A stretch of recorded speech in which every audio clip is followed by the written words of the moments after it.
வணக்கம் திரு சீமான். காந்தியவாதி திரு சசி பெருமாள் மது ஒழிப்பு போராட்டத்தின் போது இன்றைக்கு உயிரிழந்திருக்கிறாரு. அவருடைய இழப்பு எப்படிப்பட்ட இழப்பாக இன்றைக்கு பார்க்கப்படுகிறது? இது பற்றி உங்களுடைய ஒரு கருத்து.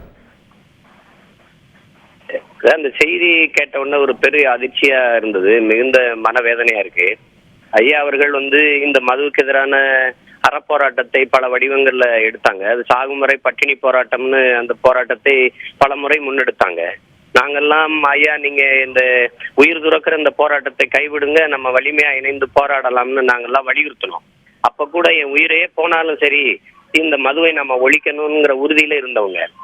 அவர் அறவழியில நடைபயணம் மேற்கொண்டாரு, பட்டினி போராட்டத்தை மேற்கொண்டாரு. அப்ப இந்த மண்ணின் மீது இந்த மக்களின் மீது பற்றுக்கொண்ட இந்த சமூக போராளியினுடைய அந்த போராட்ட உணர்வுக்கு மதிப்பளித்து இந்த அரசு இந்த மதுக்கடைகளை மூடி இருந்தா இப்படி மதிப்புமிக்க ஒரு சமூக போராளியினுடைய உயிரை நாம் இழந்திருக்க வேண்டிய அவசியம் வந்திருக்காது.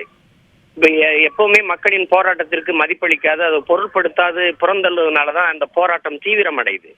அப்ப அறவழியில் அவர் செய்த அந்த போராட்டங்கள் அர்த்தமற்று போச்சோங்கிற அந்த வேதனை தான் அவரை இந்த உச்சி கோபுரத்தில் ஏறி நின்று போராட தூண்டுது, அது தீவிரப்படுத்த தூண்டுது. அப்ப இது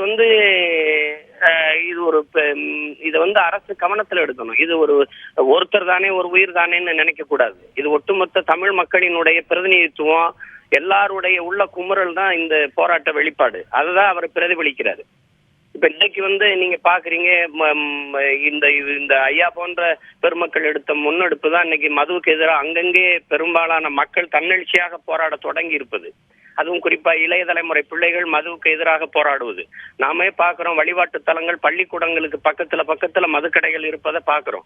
அது எவ்வளவு மோசமான சூழல், அதையாவது அப்புறப்படுத்துங்கன்னு சொல்லி கேட்கிறோம். அந்த குறைஞ்சபட்சம் அந்த மதுக்கடைகளையாவது எடுங்கன்னு சொல்றோம். அப்ப எதையுமே செய்யாத போதுதான் இது மாதிரி போராட்ட தீவிரங்கள் உருவெடுக்குது. அப்ப அதுல ஒரு மதிப்புமிக்க ஒரு மனிதருடைய உயிரை நாம் இழந்துட்டோங்கிறது பெருத்த வேதனையா இருக்குது.